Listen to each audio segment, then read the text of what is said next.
नमस्कार दोस्तों, आप सभी का स्वागत है मेरे YouTube चैनल मधु एबट में। आज हम शब्द निर्माण की प्रक्रिया के बारे में पढ़ेंगे कि शब्द निर्माण क्या होता है। शब्द निर्माण, हिंदी में जो शब्द का निर्माण होता है, कोई भी शब्द हिंदी में कब बनता है? उपसर्ग से, प्रत्यय से और समास से। बारी बारी से हम सीखेंगे कि उपसर्ग से शब्द निर्माण कैसे होता है, प्रत्यय से कैसे होता है और समास से शब्द निर्माण कैसे होता है। तो उपसर्ग से इस वीडियो में हम सबसे पहले सीखेंगे कि उपसर्ग से शब्द निर्माण कैसे होता है। उपसर्ग से, तो उपसर्ग से शब्द निर्माण सीखने से पहले हम ये सीखेंगे कि उपसर्ग कहते किसे हैं। तो उपसर्ग क्या होते हैं? वे शब्दांश, शब्दांश मतलब शब्दों के अंश, यानी कि शब्दों के टुकड़े। ये पूरे शब्द नहीं होते, ये शब्दों के टुकड़े होते हैं।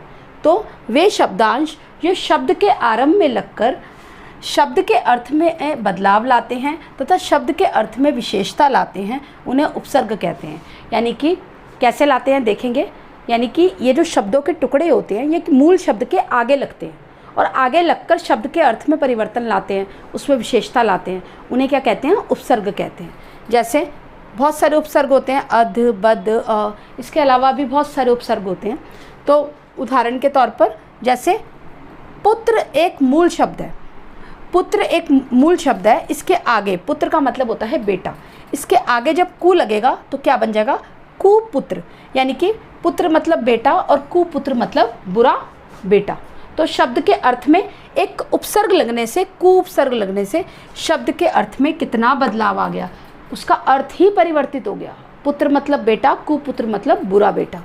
इसी तरीके से दुर मतलब बुरा, दिन मतलब दिवस। तो इसके आगे भी दुर, जब इसको इकट्ठा करके लिखेंगे तो क्या हो जाएगा? दुर दिन। तो एक दिन का मतलब दिवस, दुर मतलब बुरा दिन। तो एक उपसर्ग ने शब्द के अर्थ में कितना परिवर्तन कर दिया। तो इस तरीके से बहुत सारे उदाहरण हैं। अब उपसर्ग के भेद।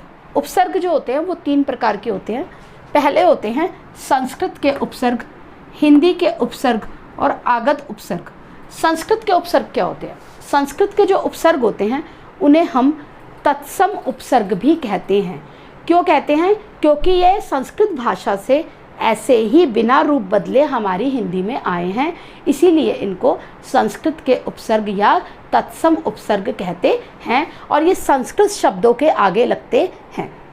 कुछ आपने पढ़ा था तत्सम शब्द के बारे में कि संस्कृत से बिना रूप बदले जो हम हिंदी में प्रयोग करते हैं उन्हें तत्सम क्या शब्द कहते हैं। तो वो जो तत्सम शब्द होते हैं उनके आगे ही ये तत्सम उपसर्ग संस्कृत के लगते हैं। तो जैसे निर है, निरापराध, अव, अवगुण, उप, उपवन, उपभेद, उपनाम। तो ये संस्कृत के शब्द हैं जो संस्कृत उपसर्गों के आगे लगते हैं। तो इस तरीके से ये संस्कृत के उपसर्ग या इन्हें तत्सम उपसर्ग भी कहते हैं। अगले हैं हिंदी के उपसर्ग। हिंदी के उपसर्ग या इनका दूसरा नाम है तद्भव उपसर्ग। यानी कि जो संस्कृत से जो उपसर्ग हमारी हिंदी में रूप बदल कर आए हैं और अब उनका हिंदी में ही प्रयोग होता है, हिंदी भाषा में, तो वो ये हिंदी शब्दों के आगे लगते हैं।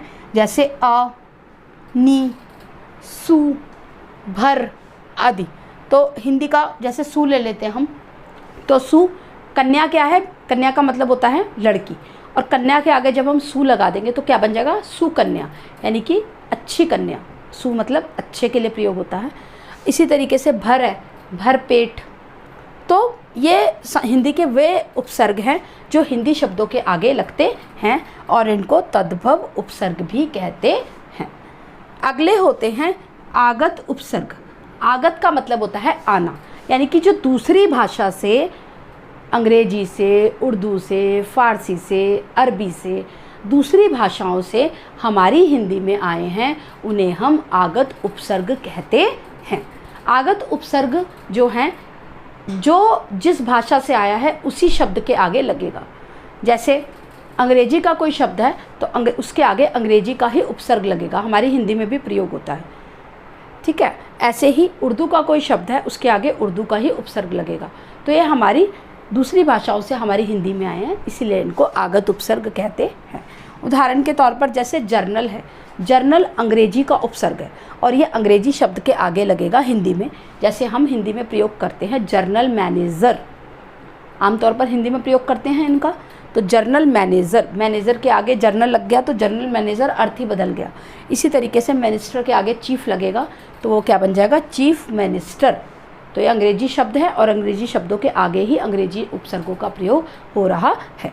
ऐसे ही बे और गैर, बे जो है बेशर्म, बेगैरत, बेनाम। तो बे का मतलब होता है बिना, बेशर्म जिसके अंदर शर्म ना हो, शर्म जिसके अंदर शर्म है। तो एकदम उपसर्ग लगाने से क्या हुआ कि शब्द के अर्थ में बिल्कुल उसका विपरीत चला गया, बिल्कुल परिवर्तन हो गया, अर्थ भी बदल गया। तो इससे एक नया शब्द बना, इसीलिए इस प्रक्रिया को शब्द निर्माण की प्रक्रिया कहते हैं, उपसर्ग को। ठीक है। ऐसे ही गैर है, गैर हाजिर, हाजिर का मतलब होता है, हाजिरी का मतलब होता है उपस्थित होना, और गैर हाजिर जो अनुपस्थित है, यानी कि जो उपस्थित नहीं है। तो एकदम आपने देखा कि शब्द के अर्थ में कितना परिवर्तन आया, जिससे एक नया शब्द बन गया। तो इसीलिए ये जो उपसर्ग हैं शब्द निर्माण की प्रक्रिया में आते हैं, क्योंकि ये किसी भी शब्द के आगे लगकर एक नया शब्द बना देते हैं, इसीलिए इनको शब्द निर्माण कहते हैं। तो गैर हाजिर उर्दू का उपसर्ग है और हाजिर भी उर्दू का शब्द है। तो उर्दू के शब्द के आगे उर्दू का उपसर्ग लगा तो शब्द के अर्थ में परिवर्तन आ गया। इसीलिए जो अन्य भाषाओं से उपसर्ग आए हैं उन्हें आगत उपसर्ग कहते हैं। तो ये 3 प्रकार के उपसर्ग हैं, संस्कृत के, हिंदी के और आगत।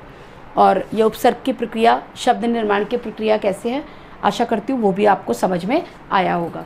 तो ये उपसर्ग की वीडियो थी। बाकी शब्द निर्माण में प्रत्यय और समास की जो वीडियो है हम अपनी अगली वीडियो में बारी बारी से इसको सीखेंगे। तो आशा करती हूँ आपको उपसर्ग की वीडियो समझ में आई होगी। मेरी वीडियो को लाइक, शेयर, चैनल को सब्सक्राइब करना ना भूलें। धन्यवाद।